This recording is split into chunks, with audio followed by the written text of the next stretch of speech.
Being asked to pay, whether the student makes good grades or poor, has the effect of causing one to follow through with the course when he would otherwise drop it.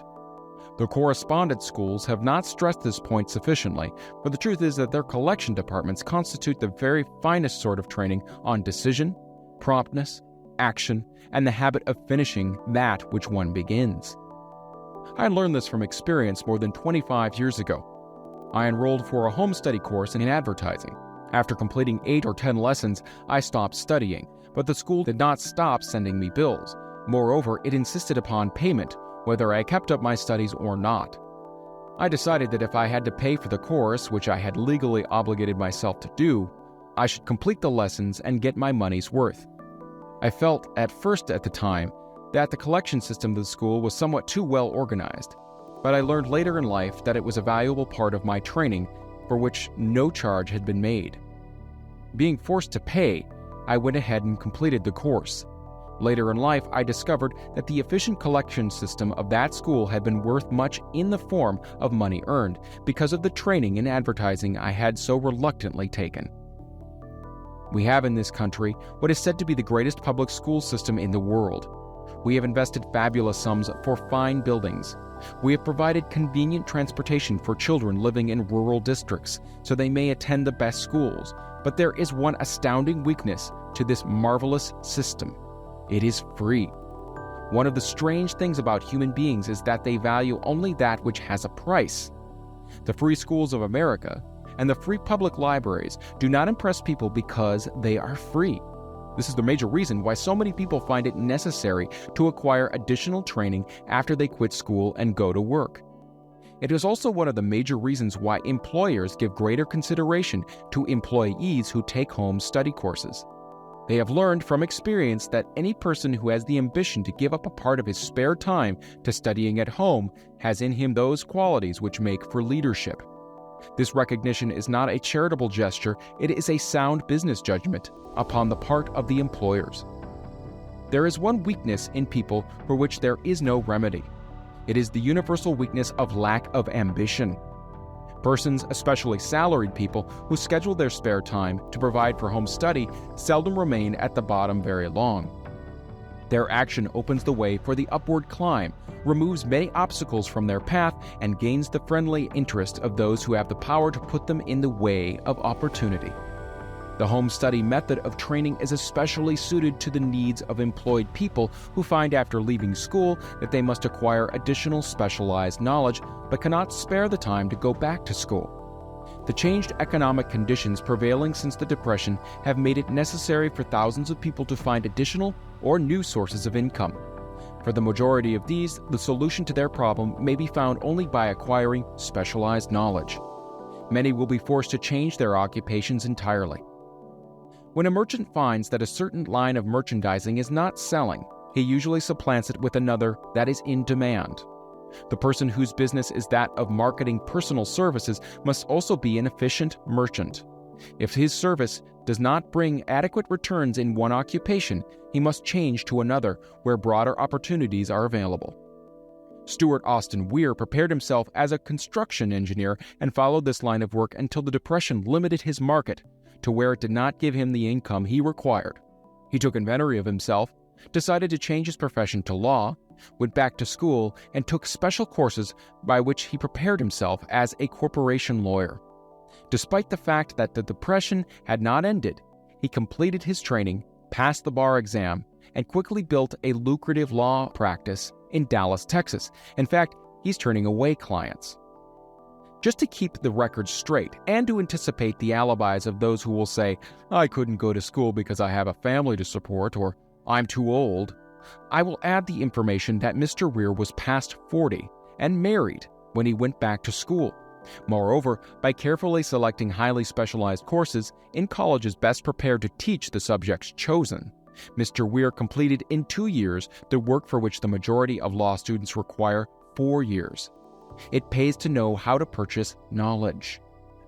The person who stops studying merely because he has finished school is forever hopelessly doomed to mediocrity, no matter what may be his calling. The way of success is the way of continuous pursuit of knowledge. Let us consider a specific instance. During the Depression, a salesman in a grocery store found himself without a position. Having had some bookkeeping experience, he took a special course in accounting, familiarized himself with all the latest bookkeeping and office equipment, and went into business for himself. Starting with the grocer for whom he had formerly worked, he made contracts with more than 100 small merchants to keep their books, all at a very nominal monthly fee. His idea was so practical that he soon found it necessary to set up a portable office in a light delivery truck, which he equipped with modern bookkeeping machinery. He now has a fleet of these bookkeeping offices on wheels and employs a large staff of assistants, thus providing small merchants with accounting service equal to the best that money can buy at a very nominal cost. Specialized knowledge plus imagination were the ingredients that went into this unique and successful business. Last year, the owner of that business paid an income tax of almost 10 times as much as paid by the merchant for whom he worked when the Depression forced upon him a temporary adversity, which proved to be a blessing in disguise. The beginning of this successful business was an idea. Inasmuch as I had the privilege of supplying the unemployed salesman with that idea, I now assume the further privilege of suggesting another idea, which has within it the possibility of even greater income. Also, the possibility of rendering useful service to thousands of people who badly need that service. The idea was suggested by the salesman who gave up selling and went into the business of keeping books on a wholesale basis. When the plan was suggested as a solution to his unemployment problem, he quickly exclaimed, "Well, I like the idea, but I would not know how to turn it into cash." In other words, he complained he would not know how to market his bookkeeping knowledge after he acquired it. So that brought up another problem which had to be solved. With the aid of a young woman typist, clever at hand lettering, and who could put the story together, a very attractive book was prepared describing the advantages of the new system of bookkeeping. The page was neatly typed and pasted in an ordinary scrapbook, which was used as a silent salesman through which the story of this new business was so effectively told that its owner soon had more accounts than he could handle. There are thousands of people all over the country who need the services of a merchandising specialist capable of preparing an attractive brief for use in marketing personal services. The aggregate annual income from such a service might easily exceed that received by the largest employment agency, and the benefits of that service might be made far greater to the purchaser than to any obtained from an employment agency. The idea here described was born of necessity, to bridge an emergency which had to be covered. But it did not stop by merely serving one person. The woman who created the idea has a keen imagination. She saw in her newly born brainchild the making of a new profession, one that is destined to render valuable services to thousands of people who need practical guidance in marketing personal services. Spurred to action by the instantaneous success of her first prepared plan to market personal services, this energetic woman turned next to the solution of a similar problem for her son who had just finished college, but had been totally unable to find a market for his services. The plan she originated for his use was the finest specimen of merchandising of personal services I have ever seen. When the plan book had been completed, it contained nearly 50 pages of beautifully typed, properly organized information telling the story of her son's native ability, schooling, personal experiences, and a great variety of other information too extensive for description. The plan book also contained a complete description of the position her son desired, together with a marvelous word picture of the exact plan he would use in filling the position. The preparation of the plan book required several weeks' labor, during which time its creator sent her son to the public library almost every day to procure data needed in selling his services to best advantage. She sent him also to all the competitors of his prospective employer and gathered from them vital information concerning their business methods, which was of great value in the formation of the plan he intended to use in filling the position he sought. When the plan had been finished, it contained more than half a dozen very fine suggestions for the use and benefit of the prospective employer. The suggestions were put into use by that company. One may be inclined to ask, why go to all this trouble just to secure a job? The answer is straight and to the point. Also, it is dramatic because it deals with a subject which assumes the proportion of a tragedy with millions of men and women whose sole source of income is personal services. The answer is, doing a thing well never is trouble. The plan prepared by this woman for the benefit of her son helped him get the job for which he applied at the first interview, at a salary fixed by himself. Moreover, and this too is important, the position did not require the young man to start at the bottom. He began as a junior executive, at an executive's salary. Why go to all this trouble, do you ask? Well, for one thing, the planned presentation of this young man's application for a position clipped off no less than 10 years of time he would have required to get where he began had he started at the bottom and worked his way up.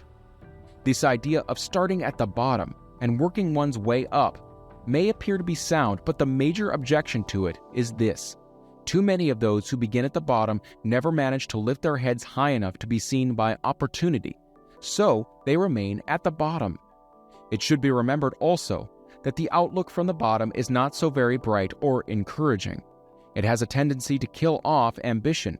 We call it getting into a rut, which means that we accept our fate because we form the habit of daily routine, a habit that finally becomes so strong we cease to throw it off. And that is another reason why it pays to start 1 or 2 steps above the bottom. By so doing, one forms the habit of looking around, of observing how others get ahead, of seeing opportunity, and of embracing it without hesitation. Dan Halpin is a splendid example of what I mean. During his college days, he was the manager of a famous 1930 national championship Notre Dame football team, when it was under the direction of the late Knute Rockne. Perhaps he was inspired by the great football coach to aim high and not mistake temporary defeat for failure, just as Andrew Carnegie, the great industrial leader, inspired his young business lieutenants to set high goals for themselves. At any rate, young Halpin finished college at a mighty unfavorable time when the Depression had made jobs scarce. So, after a fling at investment banking and motion pictures, he took the first opening with a potential future he could find, selling electrical hearing aids on a commission basis. Anyone could start in that sort of job, and Halpin knew it. But it was enough to open the door of opportunity to him. For almost 2 years he continued in a job not to his liking, and he would never have risen above that job if he had not done something about his dissatisfaction. He aimed at first at the job of assistant sales manager of this company, and got the job. That one step upward placed him high enough above the crowd to enable him to see still greater opportunity. Also, it placed him where opportunity could see him. He made such a fine record selling hearing aids that A.M. Andrews, chairman of the board of the Dictograph Products Company, a business competitor of the company for which Halpin worked, wanted to know something about that man Dan Halpin, who was taking big sales away from the long-established Dictograph company. He sent for Halpin. When the interview was over, Halpin was the new sales manager in charge of the Acousticon division. Then, to test young Halpin's mettle, Mr. Andrews went away to Florida for 3 months, leaving him to sink or swim in his new job. He didn't sink. Knute Rockne's spirit of all the world loves a winner and has no time for a loser inspired him to put so much into his job that he was recently elected vice president of the company and general manager of Acousticon and silent radio divisions, a job which most men would be proud to earn through 10 years of loyal effort. Halpin turned this trick in little more than 6 months. It is difficult to say whether Mr. Andrews or Mr. Halpin is more deserving of eulogy for the reason that both showed evidence of having an abundance of that very rare quality known as imagination. Mr. Andrews deserves credit for seeing in young Halpin a go-getter of the highest order. Halpin deserves credit for refusing to compromise with life by accepting and keeping a job he did not want. And that is one of the major points I'm trying to emphasize through this entire philosophy, that we rise to high positions or remain at the bottom because of conditions we can control if we desire to control them. I'm also trying to emphasize another point, namely that both success and failure are largely the results of habit. I have not the slightest doubt that Dan Halpin's close association with the greatest football coach America ever knew planted in his mind the same brand of desire to excel which made the Notre Dame football team world famous. Truly, there is something to the idea that hero worship is helpful, provided one worships a winner. Halpin tells me that Rockne was one of the world's greatest leaders of men in all history. My belief in the theory that business associations are vital factors both in failure and in success were recently demonstrated when my son Blair was negotiating with Dan Halpin for a position. Mr. Halpin offered him a beginning salary of about one-half that he could have gotten from a rival company. I brought parental pressure to bear and induced him to accept the place with Mr. Halpin because I believe that close association with one who refuses to compromise with circumstances he does not like is an asset that can never be measured in terms of money. The bottom is a monotonous, dreary, unprofitable place for any person. That is why I've taken the time to describe how lowly beginnings may be circumvented by proper planning. Also, that is why so much space has been devoted to a description of this new profession, created by a woman who was inspired to do a fine job of planning because she wanted her son to have a favorable break. With the changed conditions ushered in by the world economic collapse came also the need for newer and better ways of marketing personal services. It is hard to determine why someone had not previously discovered this stupendous need, in view of the fact that more money changes hands in return for personal services than for any other purpose. The same paid out monthly to people who work for wages and salaries is so huge that it runs into hundreds of millions, and the annual distribution amounts to billions. Perhaps some will find in the idea here briefly described the nucleus of the riches they desire. Ideas with much less merit have been the seedlings from which great fortunes have grown.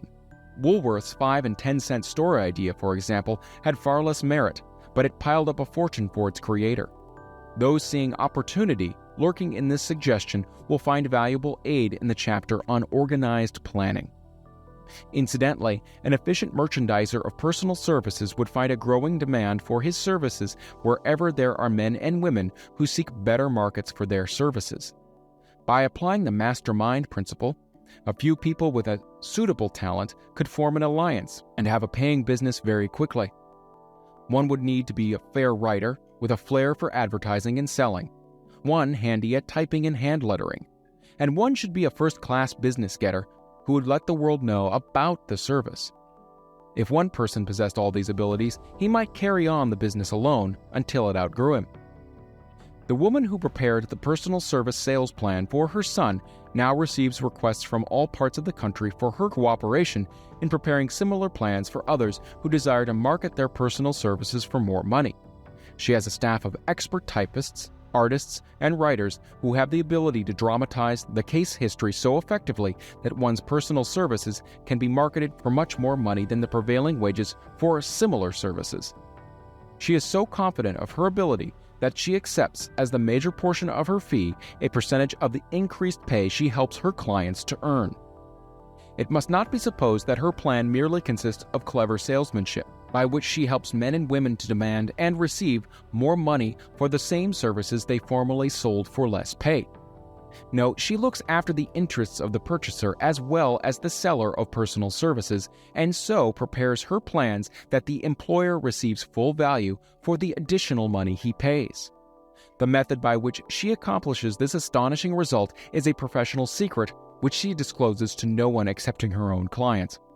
If you have the imagination and seek a more profitable outlet for your personal services, this suggestion may be the stimulus for which you have been searching. The idea is capable of yielding an income far greater than that of the average doctor, lawyer, or engineer whose education required several years in college. The idea is saleable to those seeking new positions, in practically all positions calling for managerial or executive ability, and those desiring rearrangement of incomes in their present positions. There is no fixed price for sound ideas. Back of all ideas is specialized knowledge. Unfortunately, for those who do not find riches in abundance, specialized knowledge is more abundant and more easily acquired than ideas.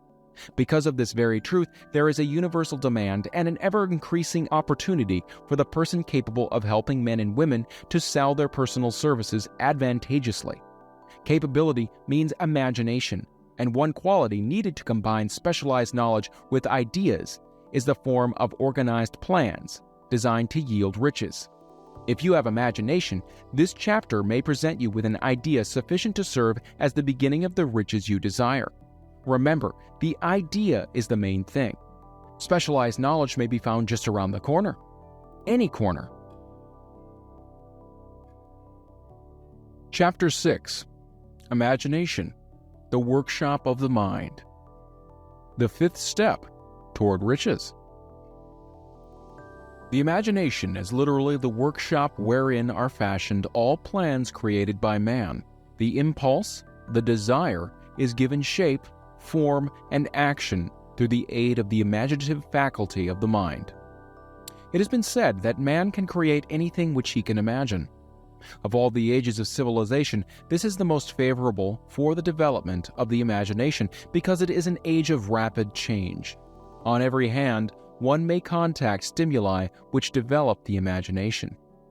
Through the aid of his imaginative faculty, man has discovered and harnessed more of nature's forces during the past 50 years than during the entire history of the human race previous to that time. He has conquered the air so completely that the birds are a poor match for him in flying. He has harnessed the ether and made it serve as a means of instantaneous communication with any part of the world.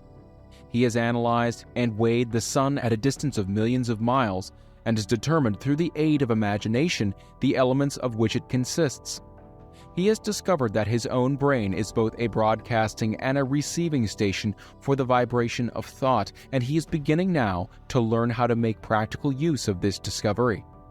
He has increased the speed of locomotion until he may now travel at a speed of more than 300 miles an hour. The time will soon come when a man may breakfast in New York and lunch in San Francisco. Man's only limitation, within reason, lies in his development and use of his imagination. He has not yet reached the apex of development in the use of his imaginative faculty. He has merely discovered that he has an imagination and has commenced to use it in a very elementary way. Two forms of imagination. The imaginative faculty functions in two forms. One is known as synthetic imagination and the other as creative imagination. Synthetic imagination. Through this faculty, one may arrange old concepts, ideas, or plans into new combinations. The faculty creates nothing. It merely works with the material of experience, education, and observation with which it is fed. It is the faculty used most by the inventor, with the exception of those who draw upon the creative imagination when he cannot solve his problem through synthetic imagination. Creative imagination. Through the faculty of creative imagination, the finite mind of man has direct communication with infinite intelligence. It is the faculty through which hunches and inspirations are received. It is by this faculty that all basic or new ideas are handed over to man. It is through this faculty that thought vibrations from the minds of others are received. It is through this faculty that one individual may tune in or communicate with the subconscious mind of other men. The creative imagination works automatically in the manner described in subsequent pages. This faculty functions only when the conscious mind is vibrating at an exceedingly rapid rate, as for example, when the conscious mind is stimulated through the emotion of a strong desire. The creative faculty becomes more alert, more receptive to vibrations from the sources mentioned in proportion to its development through use. This statement is significant. Ponder over it before passing on.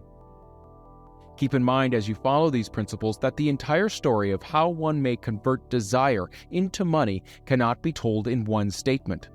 The story will be complete only when one has mastered, assimilated, and begun to make use of all the principles. The great leaders of business, industry, finance, and the great artists, musicians, poets, and writers became great because they developed the faculty of creative imagination. Both the synthetic and creative faculties of imagination become more alert with use, just as any muscle or organ of the body develops through use.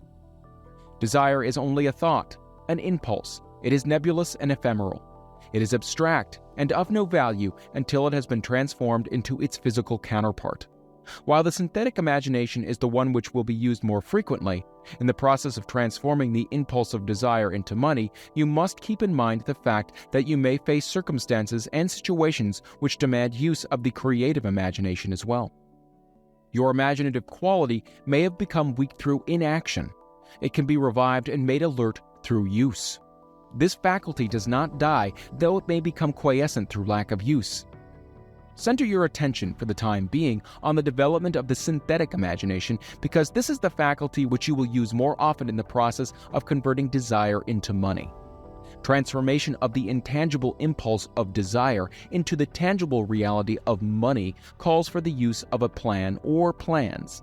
These plans must be formed with the aid of the imagination, and mainly with the synthetic faculty. Read the entire book through, then come back to this chapter and begin at once to put your imagination to work on the building of a plan or plans for the transformation of your desire into money. Detailed instructions for the building of plans has been given in almost every chapter. Carry out the instructions best suited to your needs. Reduce your plan to writing if you have not already done so. The moment you complete this, you will have definitely given concrete form to the intangible desire. Read the preceding sentence once more. Read it aloud, very slowly, as you do so. Remember that the moment you reduce the statement of your power and a plan for its realization to writing, you have actually taken the first of a series of steps which will enable you to convert the thought into its physical counterpart. The earth on which you live, you yourself, and every other material thing are the result of evolutionary change, through which microscopic bits of matter have been organized and arranged in an orderly fashion. Moreover, and this statement is of stupendous importance, this earth, every one of the billions of individual cells of your bodies, and every atom of matter began as an intangible form of energy. Desire is thought impulse. Thought impulses are forms of energy.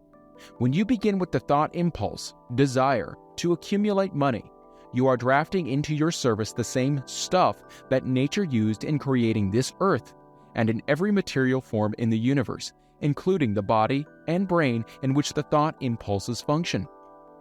As far as science has been able to determine, the entire universe consists of but two elements, matter and energy. Through the combination of energy and matter has been created everything perceptible to man, from the largest star which floats in the heavens down to and including himself. You are now engaged in the task of trying to profit by nature's method. You are sincerely and earnestly, we hope, trying to adapt yourself to nature's laws by endeavoring to convert desire into its physical or monetary equivalent. You can do it. It has been done before. You can build a fortune through the aid of laws which are immutable, but first you must become familiar with these laws and learn to use them. Through the repetition and by approaching the description of these principles from every conceivable angle, the author hopes to reveal to you the secret through which every great fortune has been accumulated. Strange and paradoxical as it may seem, the secret is not a secret.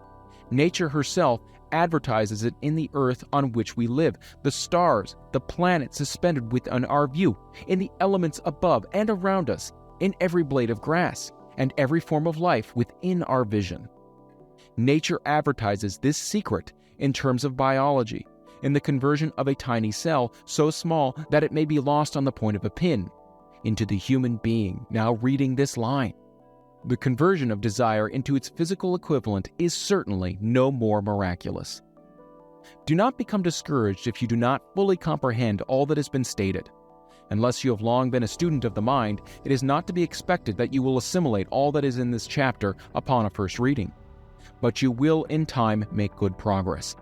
The principles which follow will open the way for understanding of imagination. Assimilate that which you understand as you read this philosophy for the first time. Then, when you reread and study it, you will discover that something has happened to clarify it and give you a broader understanding of the whole. Above all, do not stop, nor hesitate in your study of these principles until you have read the book at least 3 times, for then you'll not want to stop. How to make practical use of imagination. Ideas are the beginning points of all fortunes. Ideas are products of the imagination. Let us examine a few well-known ideas which have yielded huge fortunes, with the hope that these illustrations will convey definite information concerning the method by which imagination may be used in accumulating riches. The enchanted kettle. 50 years ago, an old country doctor drove to town, hitched his horse, quietly slipped into a drugstore by the back door, and began dickering with the young drug clerk.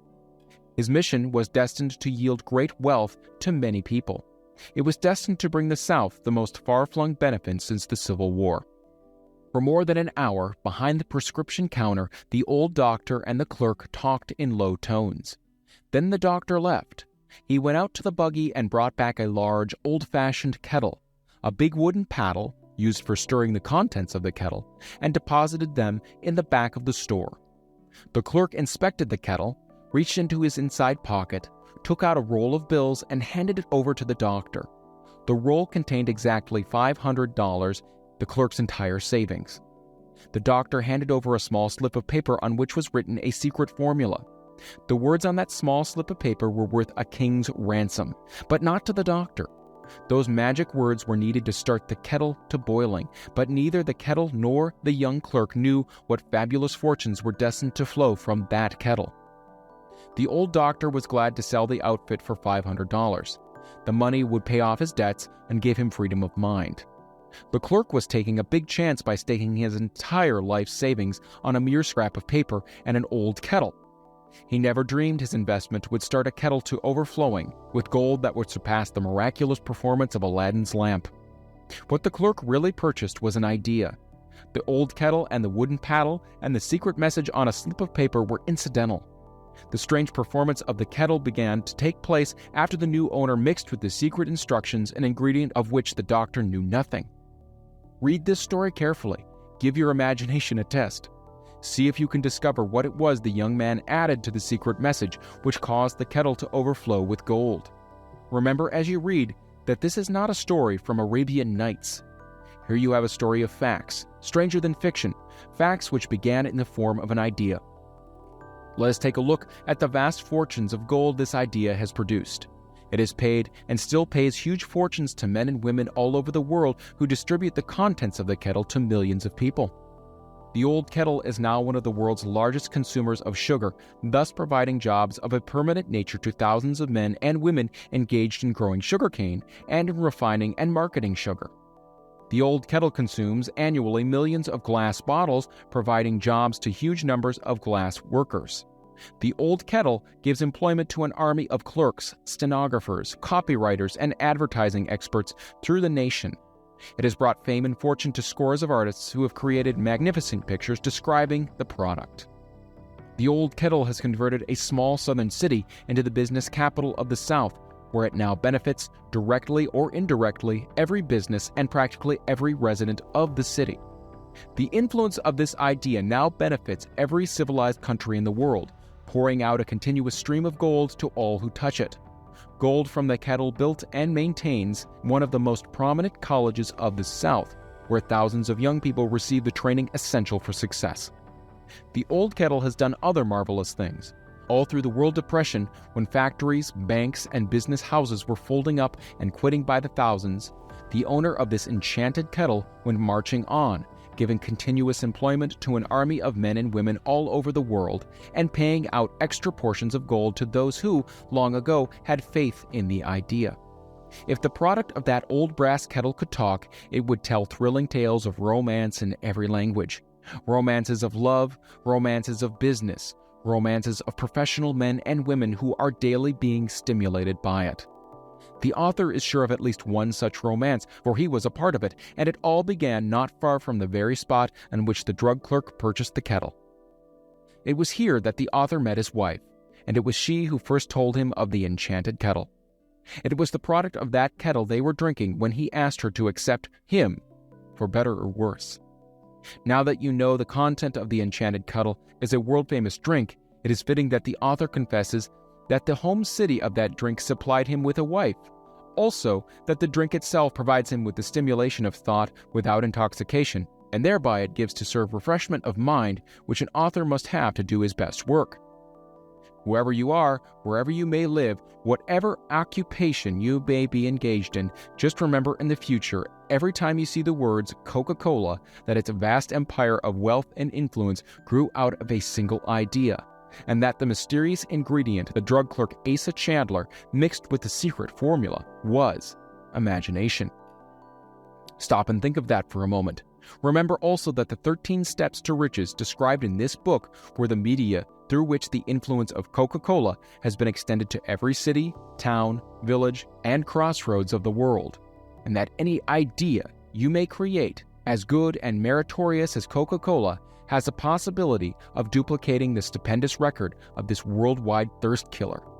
Truly, thoughts are things, and the scope of operation is the world itself. What I would do if I had $1 million. This story proves the truth of the old saying, "Where there's a will, there's a way." It was told to me by that beloved educator and clergyman, the late Frank Gonzalez, who began his preaching career in the Stockyards region of South Chicago.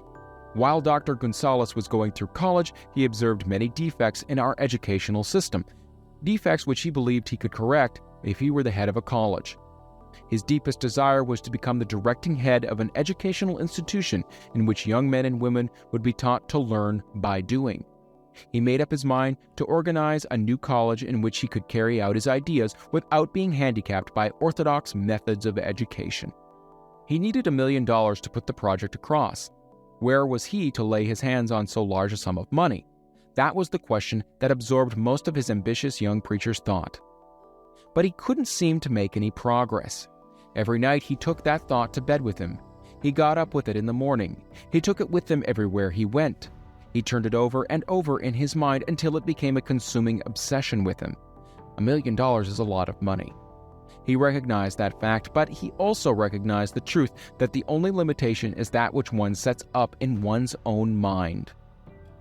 Being a philosopher as well as a preacher, Dr. Gonzalez recognized, as do all who succeed in life, that definiteness of purpose is the starting point from which one must begin. He recognized, too, that definiteness of purpose takes on animation, life, and power when backed by a burning desire to translate that purpose into its material equivalent. He knew all these great truths, yet he did not know where or how to lay his hands on $1 million. The natural procedure would have been to give up and quit. By saying, well, my idea is a good one, but I just can't do anything about it because I could never procure the necessary $1 million. This is exactly what the majority of people would have said, but it is not what Dr. Gonzalez said. What he said and what he did are so important that I now introduce him and let him speak for himself. One Saturday afternoon, I sat in my room thinking of ways and means of raising the money to carry out my plans. For nearly 2 years I had been thinking, but I had done nothing but think. The time had come for action. I made up my mind then and there that I would get the necessary $1 million within a week. How? I wasn't concerned about that. The main thing of importance was the decision to get the money within a specified time. And I want to tell you that the moment I reached a definite decision to get the money within a specified time, a strange feeling of assurance came over me, such as I had never before experienced. Something inside me seemed to say, "Why didn't you reach that decision a long time ago? The money was waiting for you all that time." Things began to happen in a hurry. I called the newspapers and announced that I would preach a sermon that following morning entitled, "What I Would Do If I Had $1 Million." I went to work on the sermon immediately, but I must tell you frankly, the task was not difficult because I had been preparing that sermon for almost 2 years. The spirit back of it was a part of me. Long before midnight, I had finished writing the sermon. I went to bed and slept with a feeling of confidence, for I could already see myself already in possession of the $1 million. Next morning, I arose early, went into the bathroom, read the sermon, then knelt on my knees and asked that my sermon might come to the attention of someone who could supply the needed money. While I was praying, I again had that feeling of assurance that the money would be forthcoming. In my excitement, I walked out without my sermon and did not discover the oversight until I was in my pulpit and about ready to begin delivering it. It was too late to go back for my notes, and what a blessing that I couldn't go back. Instead, my own subconscious mind yielded the material I needed. When I arose to begin my sermon, I closed my eyes and spoke with all my heart and soul of my dreams. I had not only talked to my audience, but I fancy I also talked to God. I told what I would do with $1 million if that amount were placed in my hands. I described the plan I had in mind for organizing a great educational institution where young people could learn to do practical things and at the same time develop their minds. When I had finished and sat down, a man slowly arose from his seat, about 3 rows from the rear, and made his way towards the pulpit. I wondered what he was going to do. He came into the pulpit, extended his hand, and said, "Reverend, I liked your sermon. I believe you can do everything you said you would if you had $1 million. To prove that I believe in you and your sermon, if you will come to my office tomorrow morning, I will give you the $1 million.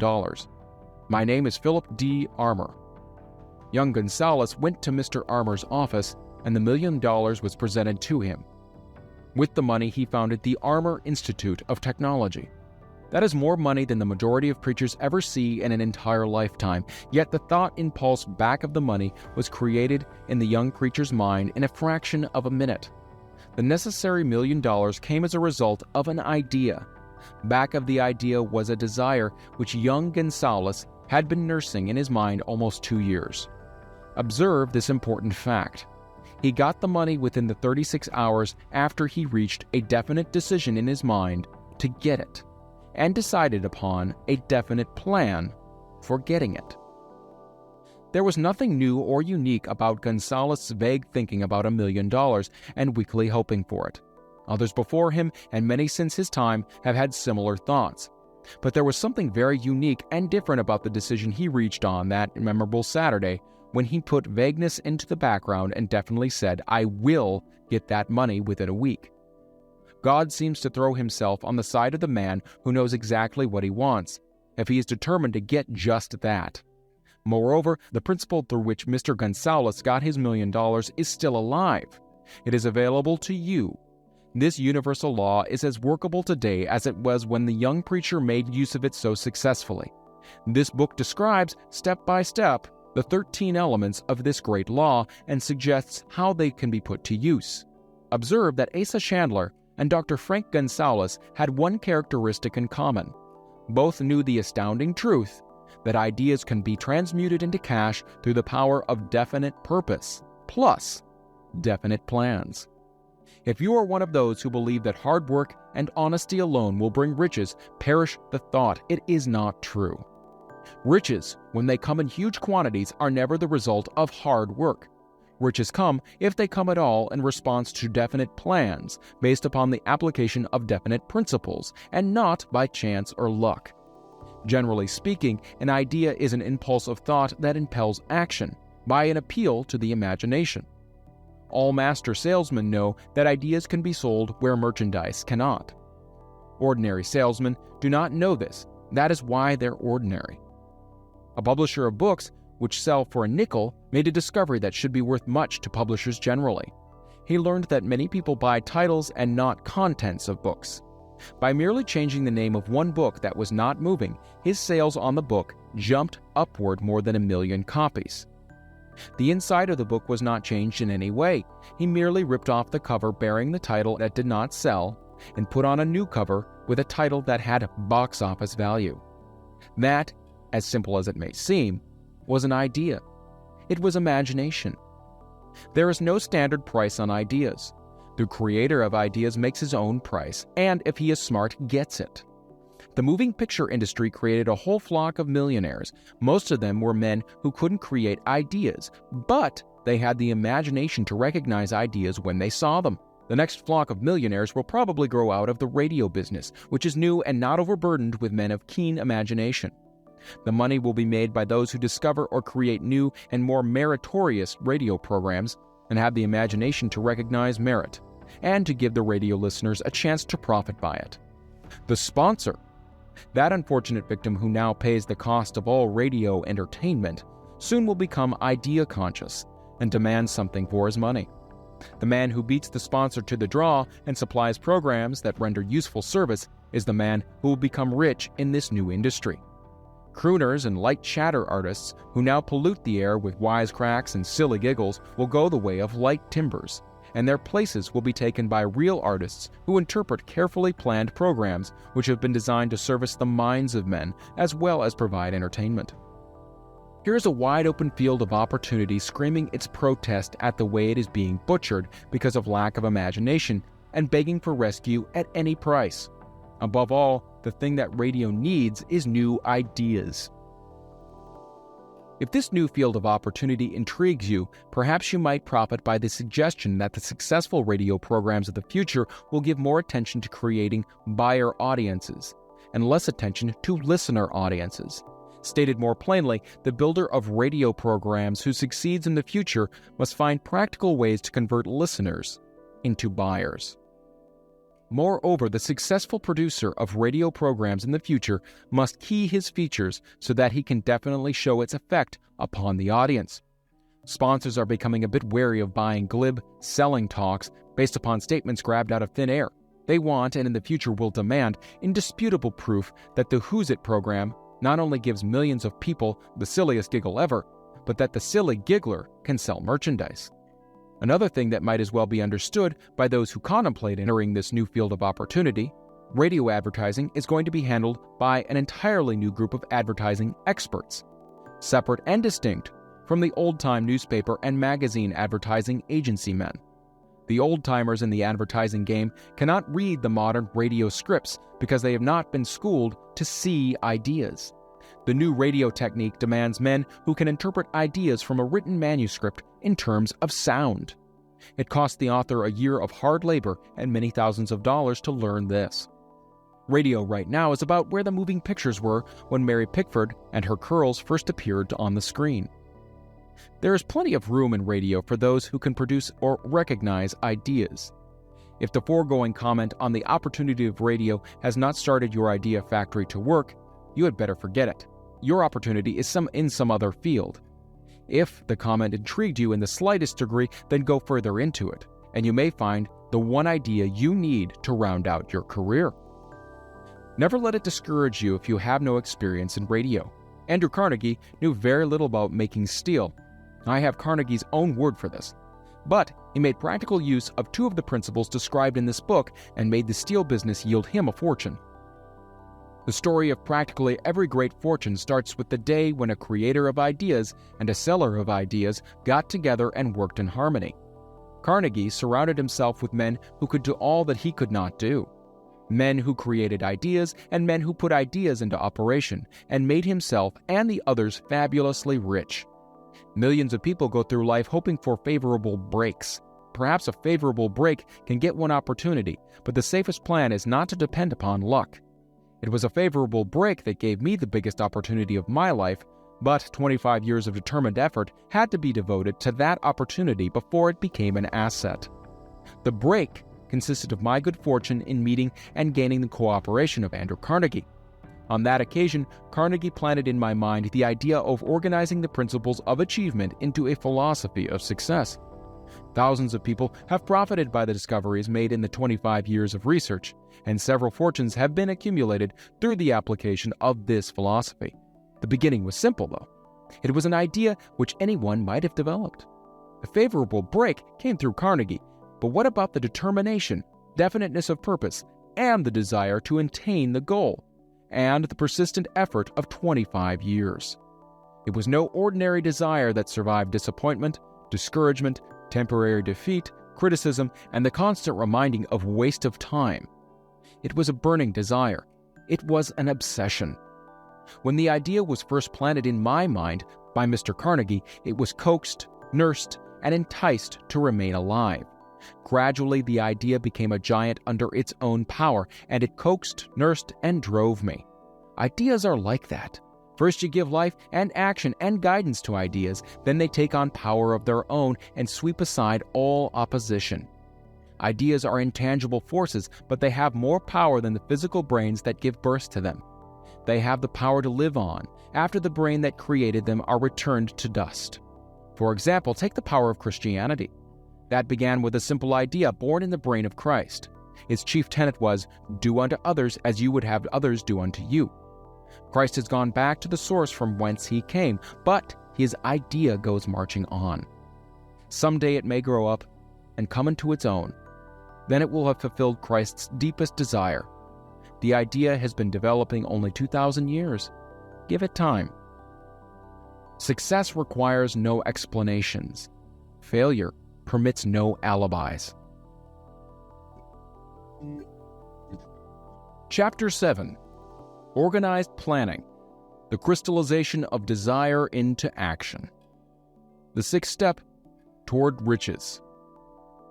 You have learned that everything man creates or acquires begins in the form of desire.